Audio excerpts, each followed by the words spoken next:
Hey folks, how y'all doing today? Jaime de la Parra of JLD Instinctive Archery here on the Wingman 115 channel doing an EDC dump. Let's go. Going into the pockets, I'll start off by saying I always wear 511 pants, and if they're shorts, they're cut off 511 strike pants. That's what I wear. First thing I'm pulling out, bandana, orange. Everyone knows what this can be used for. Cotton, great stuff. Write in the Rain notebook. I've had many of these over the years. This is the little binder type without the rings. The rings always get crushed. That's why I like these. This is a fairly new one, but you can see I'm already writing away. Write in the Rain, great because they're in my pocket. Sometimes like I'm out here sleeping. It's good for that. I'm not writing in the shower, but it's good for just the moisture on the body when you have it on your pants or in a shirt. So it's not just for the weather, but for the body. The pen is just a simple, basic, easy to replace, nothing special, soft pen because it's in the cargo pocket. For this outdoor outing, I had a couple toggles in here. They're in place. Maybe we'll elaborate on that later. Next cargo pocket. Cell phone. Boo-boo kit. Simple Ziploc bag. Band-Aids, antiseptic, ibuprofen, Q-tips, wipies, clean paper towel. It comes in handy all the time. That's why I carry it. I'm reaching in not only in the cargo pocket, but the magazine pockets within the cargo pocket. Exotech Ferro Rod.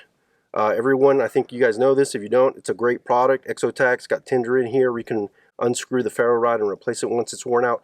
This lanyard came from the rip spool. The typical lanyard is a lot longer and it's just paracord. This is their fire cord. So I swapped them out. This makes more sense to me to have it on here because this has an extender within the paracord. So it makes sense to have it with a ferro rod. I got about 15 feet of bank line. I have another roll that I keep in my pocket, and that is about 9 feet of paracord, but that's in play, holding up my Hidden Woodsman day ruck with a toggle. So that's that pocket. Minimalist wallet. I used to carry a big old fat wallet with a passport when I was a man of international industry, but that's it. Paper towels. You're going to see this again. Got to have paper towels. Zippo. A lot of people complain that Zippos, the butane evaporates. That's why I have a Ranger band on it. This Ranger band tire tube, I flip it inside out so the rubbery part is towards the inside. It does two things. I keep it over the brake of the Zippo, so that extends the time of the fuel in there for almost 2 weeks. And it also gives it a tacky feel to it because it's kind of slick and it won't slip out of my hands. That's why I have it in place. This is actually the 1941 Replica Zippo. It's kind of the design of the Zippos of World War II. This is in black ice, not the chrome, black ice. It plays with a light. Sometimes it's a little darker, sometimes it looks a little bit more silver. It's a beautiful piece. I love it.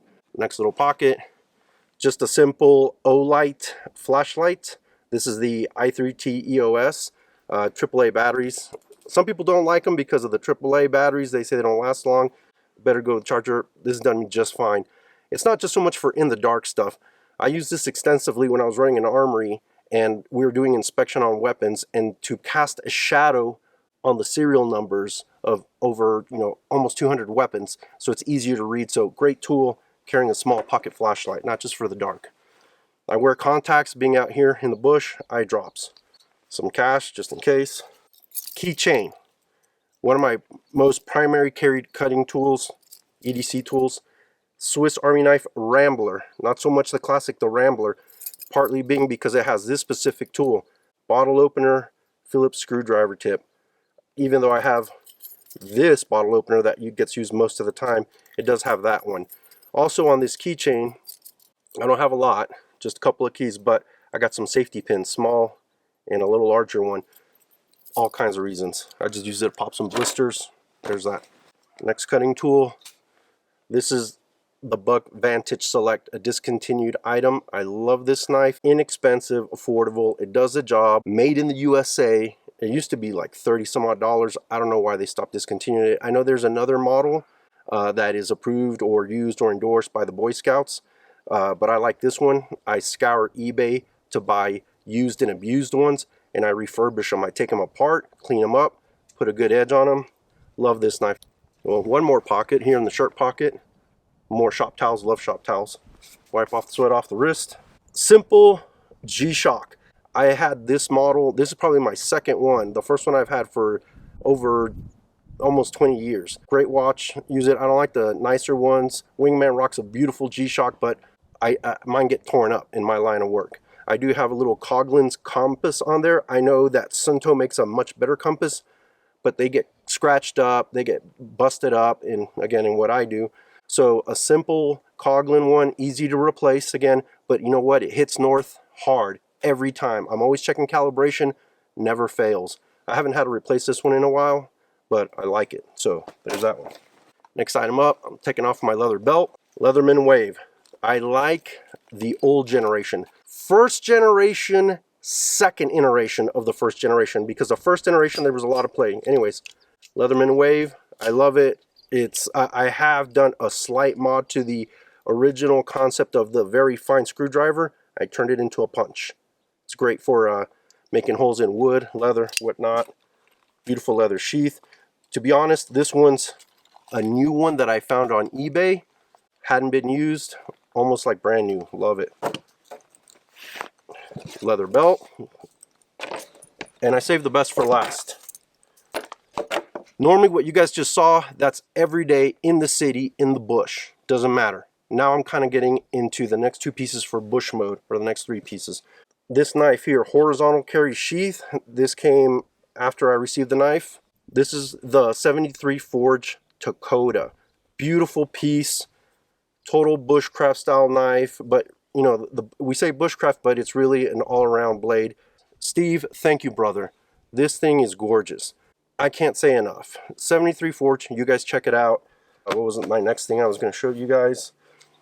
My hat, it's on my head. I love the Boonie Hat. Wingman and I did a Boonie Hat video a while back. When I'm out in the woods, I wear different boonies depending on what I'm doing. Meaning, if I'm doing archery, shorter brim, but for most of my general purpose outdoor outings, we're out here camping, airgun hunting, this is the guy that's coming with me. I've had this for years. People are going to ask, R&B Ink, the letter R and signed letter B Ink. They still make it. Go online. Badass hat. I've had to decor through the years. Love it. You can see I'm wearing it with a bandana. Just kind of keeps the sweat in place, keeps the hat in place. Last and final item. Not in the city, but here in the bush. If those that have been watching Wingman and our adventures will notice that I carry binocs. I carry glass.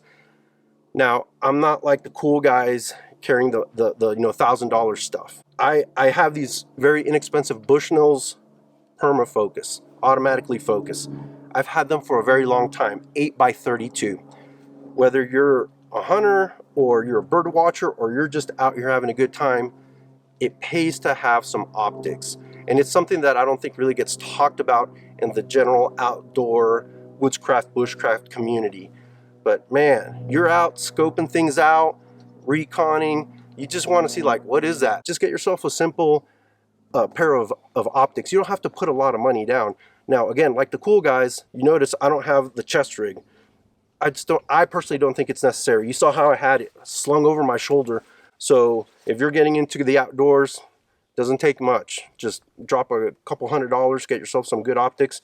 A great piece of kit when you're out in the bush to carry it with you. I could probably go on more about the clothing, especially the pants that I mentioned, the 511 strike pants.